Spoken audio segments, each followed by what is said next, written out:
ప్రతి జలుబు కరోనా వల్ల కాదు, గుంపులో ఉన్న ప్రదేశాలకి అవాయిడ్ చేయండి. ఎక్స్ట్రా కేర్ఫుల్గా, ఎక్స్ట్రా కాషియస్గా.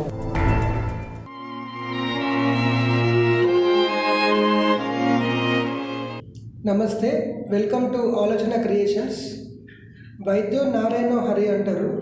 దాని ప్రకారం అందరూ డాక్టర్స్ గొప్పవాళ్ళే, కానీ నాకు బాగా నచ్చిన doctor senior physician doctor Santosh Kumar Chittimilla sir గారు మనతో పాటు ఉన్నారు. ఈ సార్ గురించి ఒక్క మాటలో చెప్పాలి అంటే అందరూ పేషెంట్లు బాగా ఇష్టపడతారు. నిదానంగా మాట్లాడి పేషెంట్లని కంగారు పెట్టకుండా అతి తక్కువ ధరకే మంచి వైద్యం ఇస్తారని చాలామంది పేషెంట్స్ చెప్పగా నేను విన్నాను. సో అలాంటి సీనియర్ ఫిజిషియన్ మన స్టూడియోకి వచ్చి ప్రేక్షకులకి ఈ కరోనా వైరస్ కోవిడ్-19 గురించి తనకున్న అపారమైన అనుభవాన్ని పంచుకోవడానికి సిద్ధంగా ఉన్నారు. Welcome sir. సార్, ఏ కష్టం వచ్చినా ఒక కుటుంబానికో, జిల్లాకో, రాష్ట్రానికో, దేశానికో పరిమితమై ఉండడం సహజంగా చూస్తున్నాం. కానీ ఈ గత కొన్ని రోజుల నుంచి ప్రపంచాన్ని వణికిస్తున్న ఈ కరోనా కోవిడ్-19 గురించి, ఈ కరోనా వైరస్ అంటే ఏంటి సార్? కోవిడ్-19 అంటే ఏంటి? అంటే కరోనా వైరస్ అంటే ఇది నార్మల్గా కామన్ కోల్డ్ వైరస్ లాంటిది, మన ఇన్ఫ్లుయెంజా వైరస్ లాంటిది సార్. ఇది కొత్తగా వచ్చింది ఏం కాదు. ఇంతకుముందు మనకు 2003లో సర్స్ అనే వైరస్ అటాక్ అయింది. 2013లో మనకు మర్స్ అనే వైరస్ అటాక్ అయింది. ఇప్పుడు 2019లో ఇది ఇనీషియల్గా మనకు first case December 30 Wuhan China నగరంలో మనకు ఐడెంటిఫై అయింది. కాబట్టి మనము దాన్ని కోవిడ్-19 అంటాము. కాబట్టి కోవిడ్ అంటే ఏంటి? It's nothing but corona virus induced disease. ఈ 2019లో ఐడెంటిఫై చేయబడింది కాబట్టి దాన్ని కోవిడ్-19 అని పిలుస్తున్నాం అన్నమాట. అదే మన ఇండియాకి వస్తే, మన భారతదేశంలో మొదటి కేసు అనేది మనకు జనవరి 30 రోజు మనం ఫస్ట్ కేసు డిటెక్ట్ చేశాం. కాబట్టి అదే రోజు మన వరల్డ్ హెల్త్ ఆర్గనైజేషన్ WHO కూడా మనకు పాండమిక్ అని డిక్లేర్ చేసింది అనమాట. ఇది ఈ కరోనా వైరస్ పాండమిక్ ఇష్యూ అని చెప్పేసి మనకు WHO. పాండమిక్ అంటే ప్రపంచం మొత్తం అన్ని దేశాలు ఆల్మోస్ట్ ఇప్పటికీ 208 దేశాల వరకు ఈ కరోనా ఇన్ఫెక్షన్ అనేది సోకే. సార్, మరి ఎవరు జాగ్రత్తలు తీసుకోవాలి సార్? జనరల్గా ఏంటంటే కరోనా వైరస్ వచ్చినప్పుడు ఏంటంటే పుట్టిన పిల్లల నుండి స్టార్ట్ చేస్తే సీనియర్ సిటిజన్స్ వరకు ఎవరికైనా ఎఫెక్ట్ కావచ్చు. న్యూ బార్న్ బేబీ నుండి సీనియర్ సిటిజన్ వరకు. కాకపోతే ఇందులో హై రిస్క్ గ్రూప్ ఉంటుంది. So high risk group people వాళ్ళు కొద్దిగా కేర్ఫుల్గా ఉంటారు. సో ఎవరు ఆ high risk group? Number 1 senior citizens, age above 60 years ఉన్న వాళ్ళు నెంబర్ 1. అండ్ నెంబర్ 2 ఎవరికైతే డయాబెటీస్ ఉంటుందో, షుగర్ వ్యాధి ఉంటుందో వాళ్ళు కూడా కొద్దిగా హై రిస్క్. ఎందుకంటే నేను చెప్పే కండిషన్స్ అన్నింటిలో వ్యాధి నిరోధక శక్తి అనేది బాగా తక్కువ, ఇమ్యూనో కాంప్రమైజ్ స్టేట్ అంటారు.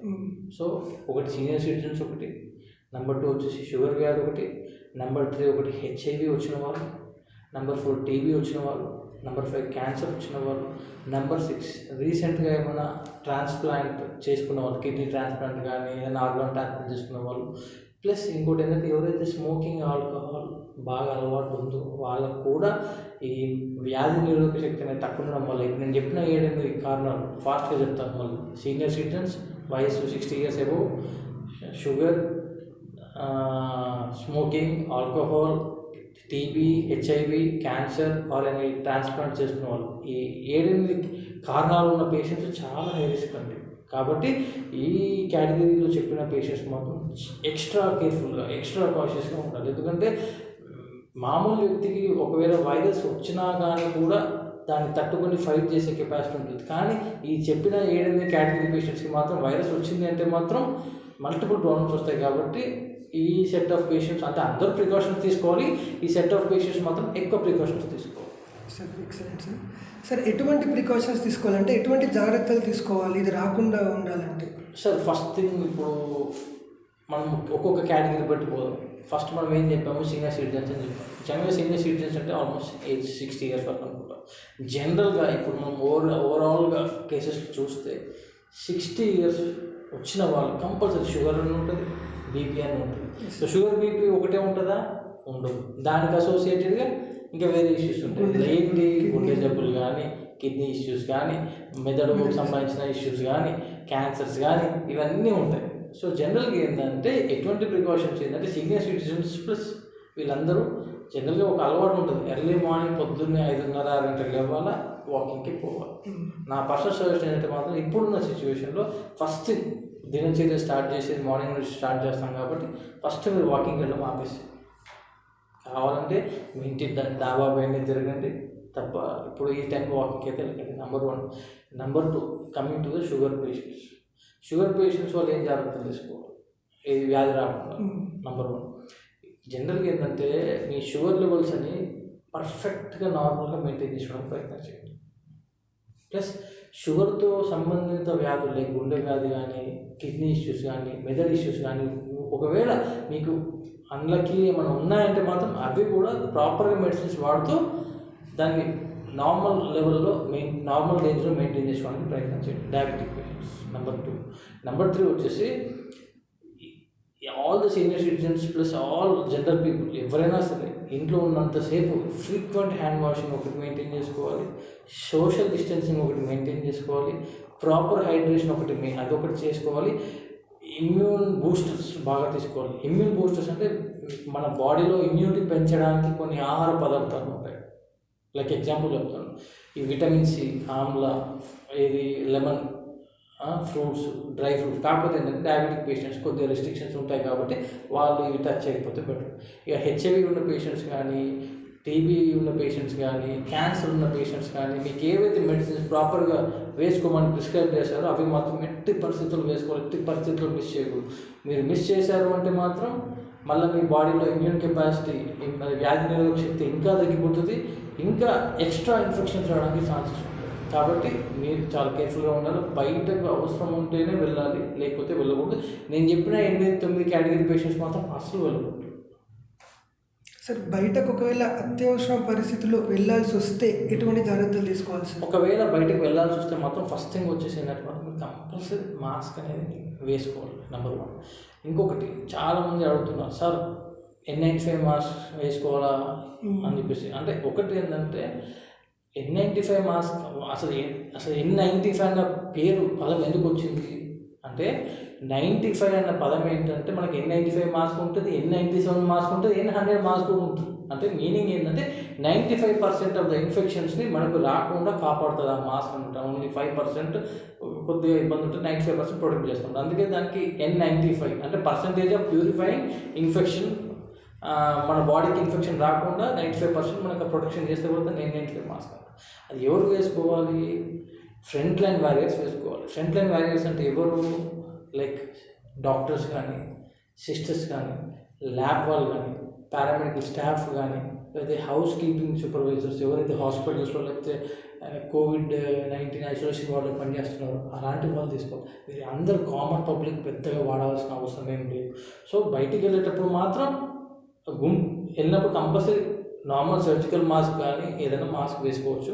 అది ఫ్రంట్ లైన్ వారియర్స్ ఉంటే మాత్రం కంపల్సరీ N95 మాస్క్ పెట్టుకుంటే కొద్దిగా ప్రొటెక్షన్ కొద్దిగా ఎక్కువ. నెంబర్ 1.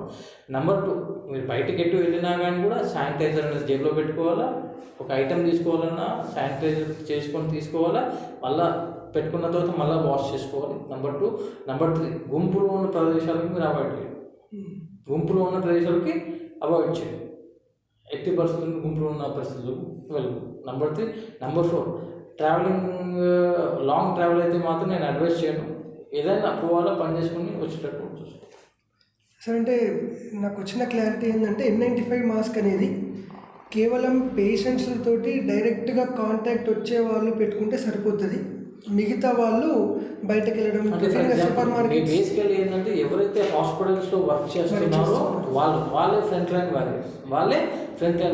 ఇప్పుడు సూపర్ మార్కెట్లో ఉండేవాళ్ళు, అక్కడెక్కడ ఉండేవాళ్ళు వాళ్ళకి అవసరం లేదు, బయట తిరిగే వాళ్ళకి అవసరం లేదు. ఒకటి ఏంటంటే హాస్పిటల్, ఇప్పుడు నేను ఒక 3-4 ఎగ్జాంపుల్స్ చెప్పాను. Doctors, sisters, lab people, paramedical staff, house keeping, వీళ్ళంతా ఏంటంటే ఆయమ్మ, వార్డ్ బాయ్ వీళ్ళందరూ ఉంటారు. ఎందుకంటే హాస్పిటల్ ఉన్నప్పుడు ఇన్ఫెక్షన్ ఏ రూపంలోనే రావచ్చు, తెలియకుండానే అసలు ఉందా లేదా కూడా తెలియదు. సో అట్లాంటప్పుడు that is the temple for us. మనకు హాస్పిటల్ అనేది మనకు టెంపుల్ లాంటిది, కానీ అక్కడ ఉండే ఇన్ఫెక్షన్స్ అనేవి కూడా బయటకు పోవడానికి ఛాన్సెస్ ఉంటాయి. కాబట్టి హాస్పిటల్లో వర్క్ చేసే స్టాఫ్ ఫస్ట్ ప్రిఫరెన్స్ ఏది N95 మాస్క్. రిమైనింగ్ పీపుల్ మామూలుగా రొటీన్ సర్జికల్ మాస్క్ పెట్టుకుని అయిపోతుంది.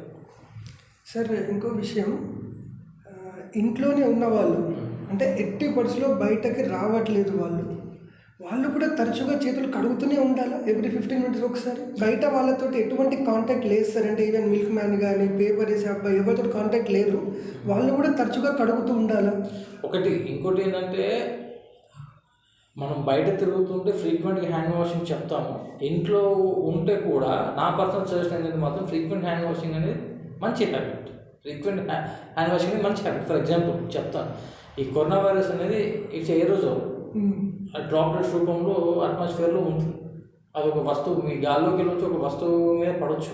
ఆ వస్తువు మీరు బయటకి ఎట్టుకు వెళ్ళకపోయినా, ఎవరికి షేక్ హ్యాండ్ చేయకపోయినా, ఎవరిని కలవకపోయినా ఆ వస్తువుని మీరు టచ్ చేయవచ్చు. ఆ వస్తువుని మీరు టచ్ చేయవచ్చు. లేదంటే ఫర్ ఎగ్జాంపుల్ మార్నింగ్ పాలకి వెళ్ళారు, కవర్ తీసుకున్నారు, పెట్టారు, తర్వాత ఇంకో బౌల్ ముట్టారు. ఆ బౌల్ పైన వైరస్ అనేది ఒక 24 to 48 hours వరకు ఉంటుంది. మళ్ళీ మీరు ఏదో అవసరం మధ్యాహ్నం ఆ బౌల్ని ముట్టారు. సో మనం ఇంట్లో ఉన్నాము, మనం ఎవరి దగ్గరికి పోవట్లేదు, ఎవరిని టచ్ చేయట్లేదు, పబ్లిక్లో తిరగట్లేదు, మనం సేఫ్. అది కాదు, రావాల్సిన ఇష్యూ ఉంటే ఎట్లయినా వస్తుంది. ఎందుకు అంటే ఒక రీసెంట్గా ఒక ఆర్టికల్ పబ్లిష్ అయింది న్యూ ఇంగ్లాండ్ జర్నల్ ఆఫ్ మెడిసిన్లో. ఒక వైరస్ అనేది ఒక కార్డ్బోర్డ్ పైన 24 hours సర్వైవ్ అవుతుంది.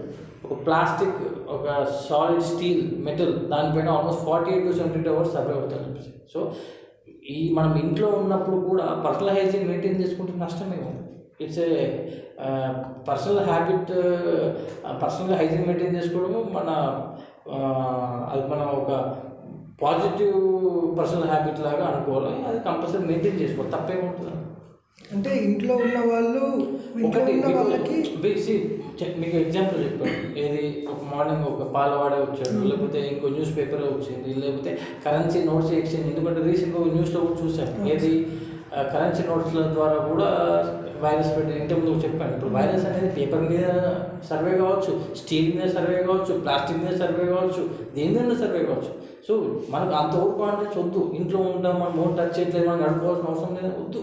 ప్రతి ఒక 2 hours లేకపోతే 2-3 hours లేకపోతే టచ్ చేయాలన్నా, ఏదన్నా ఇంట్లో ఐటమ్ కూడా టచ్ చేయాలనుకున్నా కానీ కూడా హ్యాండ్ వాష్ చేసుకోండి. వెజిటేబుల్స్ బయటకి తెచ్చుకుంటే వెజిటేబుల్స్ కూడా వాష్ చేసుకోండి. ఒకవేళ మిల్క్ ఏమైనా కవర్లో వస్తే మాత్రం అది మామూలుగా హాట్ వాటర్లో డిప్ చేసిన తర్వాత తీసుకోండి. అంటే బయటకి వెళ్ళి ఏ ఐటమ్ వచ్చినా కానీ కూడా కొద్దిగా ప్రాపర్గా కేర్ఫుల్గా తీసుకోండి సార్. సో ఇంట్లో ఉన్న వాళ్ళు నాకు ఎట్టి పరిస్థితిలో రాదు అని ఓవర్ కాన్ఫిడెన్స్ పెట్టుకునే బదులు శారీరకంగా జాగ్రత్తలు తీసుకొని మానసికంగా మాత్రం రిలాక్స్గా ఉండాలి. సార్ ఇంకొక అన్నిటికన్నా ముఖ్యమైన ప్రశ్న ఏంటంటే, నాకు హండ్రెడ్స్ ఆఫ్ ఫోన్ కాల్స్ వస్తున్నాయి.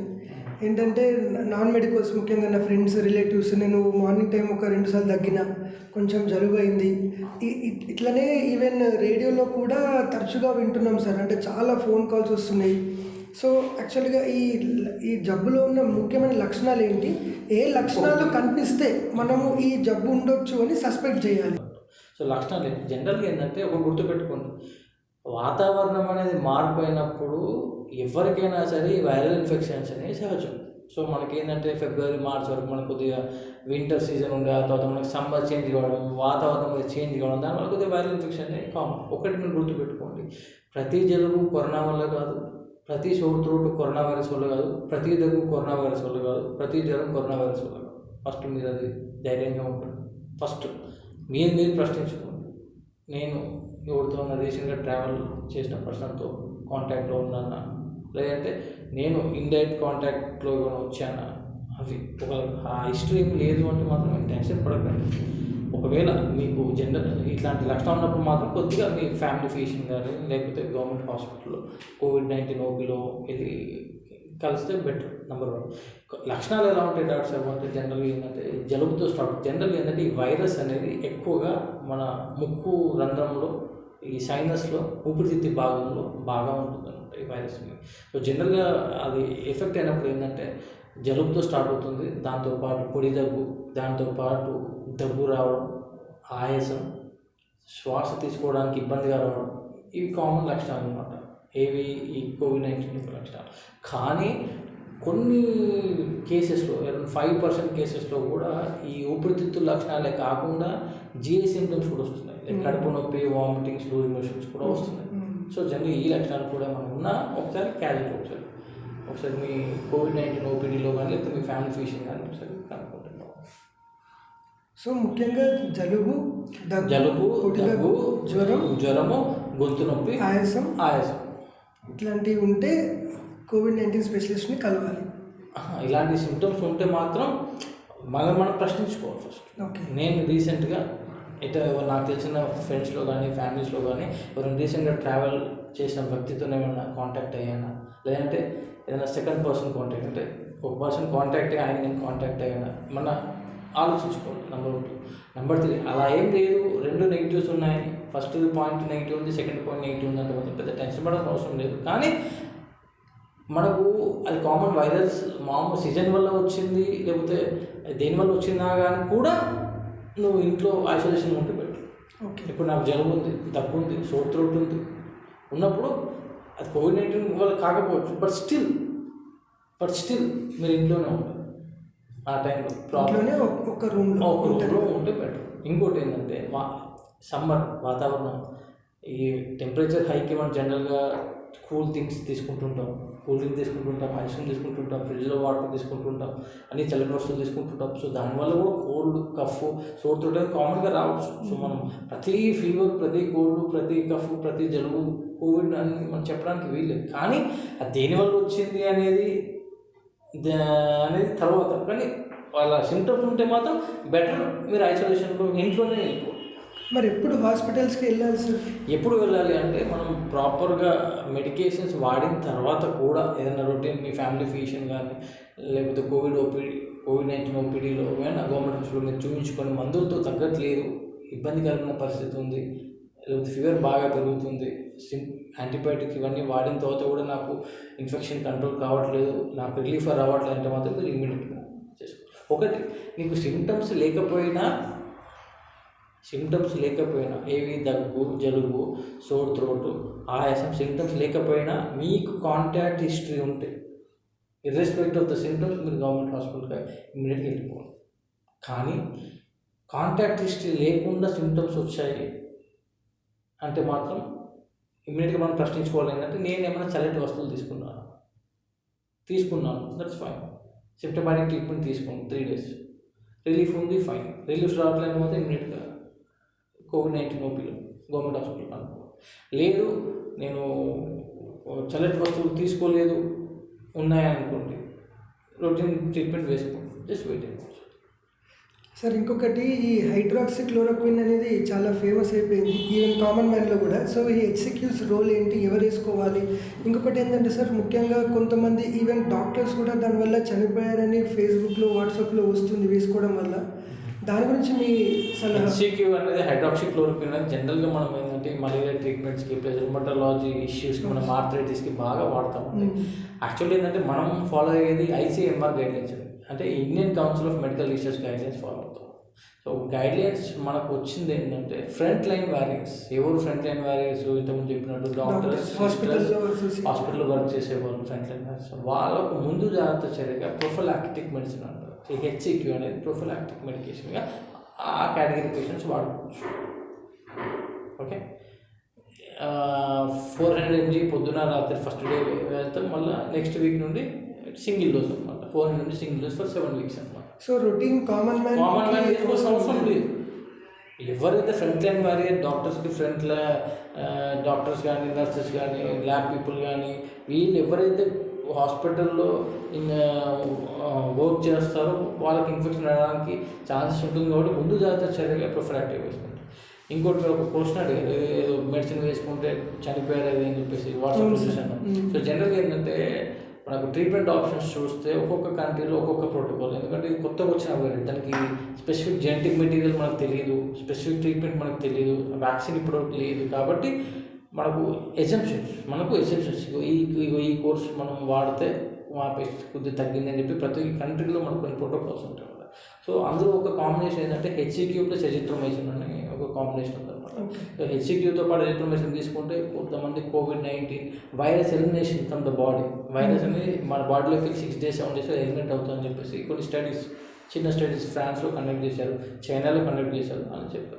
సో జనరల్గా ఏంటంటే HCQ విత్ ఎజిథ్రోమైసిన్ అనేది గుడ్ కాంబినేషన్. కానీ that combination should be used under supervision and దాని కొన్ని గైడ్ లైన్స్ ఉంటాయి. ఎవరంటే వాళ్ళు ఇష్టం ఉన్నట్టు నార్మల్ పర్సన్ డాక్టర్ అయినా ఎవరైనా వేసుకోకూడదు. ఎందుకంటే ఆ రెండు మెడిసిన్స్ గుండె పైన ఎఫెక్ట్ చూపిస్తారు. రెండు వేసుకుంటే బాడీలో ఈ గుండె పైన క్యూటీసీ ఇంటర్వెల్ అనేది ఒకటి ఉంటుంది ఈసీజీలో. అది ప్రొలాంగ్ చేయడం వల్ల హార్ట్ అనేది బీటింగ్ కంట్రోల్ లాస్ అయిపోయి ఒకటేసారి హార్ట్ అనేది 200-300 సార్లు కొట్టుకోవడానికి ఛాన్సెస్ ఉంటాయి. కాబట్టి మనము ఆ డ్రగ్స్ అనేవి సెల్ఫ్ మెడికేషన్ అసలు ఆ కాంబినేషన్ డ్రగ్స్ ఇవ్వాలంటే కూడా చాలా ప్రోటోకాల్స్ ఉంటాయి. అన్నీ చూసుకొని హీఈ్ ఓకే, హీఈ్ సేఫ్, కార్డియాక్ నుండి ఏమి ఇష్యూస్ లేవు అనుకున్నప్పుడే ఆ మెడిసిన్ ఇవ్వాలి. లేదంటే మాత్రం ఇట్లాంటి సైడ్ ఎఫెక్ట్స్ మనం చూడాల్సిన అవసరం. సార్, ఇప్పుడు పాజిటివ్ కేసెస్ అని డయాగ్నోస్ అయిన తర్వాత ఒక 100 మందిలో పాజిటివ్ కేసెస్ ఉంటే ఎంతమంది చనిపోయే అవకాశం ఉంది సార్? ఇప్పుడు మనం మోర్టాలిటీ రేట్ మన తెలంగాణ స్టేట్ చూసుకుంటే లేకపోతే ఆల్ ఓవర్ ఇండియా చూసుకుంటే ఆల్మోస్ట్ 2-2.4% ఉంది. సో 100 మందికి వస్తే ఒక 2-2.4%, 2.5 కేసెస్ మనకు మోర్టాలిటీ రేట్ ఉంది. కాబట్టి మనం పెద్ద టెన్షన్ పడాల్సిన అవసరం లేదు. ఒక్కొక్కటి ఏంటంటే మీకు బాడీలో ఏ మార్పు అనిపించినా, ఏ డౌట్ అనిపించినా, ఏ లక్షణాలు అనిపించినా ఒకసారి అయితే మీ కన్సర్న్ ఫిజిషియన్కి కానీ లేదంటే గవర్నమెంట్ హాస్పిటల్లో కోవిడ్-19 ఓపీకి కానీ ఒకసారి మీరు సంప్రదిస్తే బాగుంటుంది. ఎందుకంటే ఎంత ఎర్లీగా ఐడెంటిఫై చేసుకొని ఎంత ఎర్లీగా ట్రీట్మెంట్ చేసుకుంటే అంత సక్సెస్ రేట్ అనేది ఉంటుంది. ఎందుకంటే ఇప్పుడు సిమ్టమాటిక్ ట్రీట్మెంట్ ఇవ్వడానికి ఛాన్సెస్ ఉంటాయి. మనం ఇంట్లో ఉండి మనం సిమ్టమ్స్ని నెగ్లెక్ట్ చేసి మనము ఒపీనియన్ తీసుకోకుండా లాస్ట్ స్టేజెస్లో ఏమైనా ఇష్యూస్ వచ్చినప్పుడు డిఫికల్ట్ సిచ్యువేషన్ ఉంటుంది ఎవరికైనా సరే. సార్, చివరిగా మన నిజామాబాద్కే కాదు భారతదేశానికి కూడా గర్వకారణం ఏంటంటే మీ జర్నల్ అనేది ఇండియన్ కౌన్సిల్ ఆఫ్ సైంటిఫిక్ రీసెర్చ్లో పబ్లిష్ అయింది. దాని గురించి ప్రేక్షకులకి మీ మాటల్లో. అదే ఏంటంటే ఆల్మోస్ట్ December 30th నుండి మనకి కరోనా వైరస్ గురించి మనం చూస్తూనే ఉన్నాము. సో నాకు ఒక థాట్ అనేది వచ్చింది. ఎందుకంటే మనకు ఎవరికి పర్ఫెక్ట్ ట్రీట్మెంట్ అంటే తెలియదు బేసికల్లీ. ఎందుకంటే కొత్తగా వచ్చిన వైరస్, ప్రోటోకాల్స్ లేవు, వైరస్ యొక్క జెనెటిక్ మెటీరియల్ లేదు. సో ఏ ట్రీట్మెంట్ ఇస్తే ఇప్పుడు మనకు జ్వరం వస్తే పారాసిటమాల్ వేసుకోమని చెప్తాం అంటే మనకు తెలుసు. కానీ ఈ వైరస్కి మనకు పోవాలంటే ఏమి మెడికేషన్ వాడాలి, ఏం వ్యాక్సిన్ వాడాలి ఇప్పటివరకు ఎవరికి తెలియదు. సో ఏంటంటే చైనాలో వచ్చింది, తర్వాత కొన్ని ఫ్రాన్స్లో వచ్చింది, తర్వాత యూరోపియన్ కంట్రీస్లో వచ్చింది, ఆ తర్వాత మనకి ఇండియాలోకి స్టెప్ అప్ అయింది. సో మనకి ఏంటంటే మనం ఎక్కడెక్కడో చదువుతున్నాం, ఇగో ఇది చేసిండట, అది చేసిండట ఈ కంట్రీలో. కాకపోతే ఒక పేపర్ కింద మనకు అన్ని మెడికేషన్స్ ఏమేమి వాడారనేది ఒక సిస్టమాటిక్ వేలో చేయాలని చెప్పేసి ఆల్మోస్ట్ 2.5 months నుండి ఆ పేపర్ పైన రీసెర్చ్ చేసి చూసి మళ్ళీ అక్కడ ఉన్న స్టడీస్ ఎవరైతే చేశారో ఫ్రాన్స్లో వాళ్ళతో కూడా కోఆర్డినేట్ అయ్యి వాళ్ళ పర్మిషన్స్ తీసుకొని మ్యాటర్ కలెక్ట్ చేశాను. కాకపోతే ఏంటంటే ఇప్పుడు కొత్తగా లేటెస్ట్గా ఇప్పుడు మన పేపర్లో నేను ఏదైతే రాశానో ఒక 3 drugs గురించి it's really drawing special attention ఈ కరోనా వైరస్ ట్రీట్మెంట్లో. ఫస్ట్ వచ్చేసి రెమ్డెసివిర్ అని చెప్పేసి ఒక కొత్త drug. Almost it is showing very promising results. యూఎస్లో యూనివర్సిటీ ఆఫ్ చికాగోలో కూడా చాలా గుడ్ పాజిటివ్ రెస్పాన్స్ ఉంది ఈ డ్రగ్. ఇది ఆల్మోస్ట్ మే కల్లా మనకు ఫుల్ రిపోర్ట్ వస్తుంది. ఆ డ్రగ్ పైన రెమ్డెసివిర్ అని చెప్పేసి ఒక డ్రగ్ ఉంది. ఇంకోటి ఏంటంటే కన్వల్సెంట్ ప్లాస్మా థెరపీ అని చెప్పేసి కూడా ఇప్పుడు కొత్త థెరపీ మనకు స్టార్ట్ చేశాను.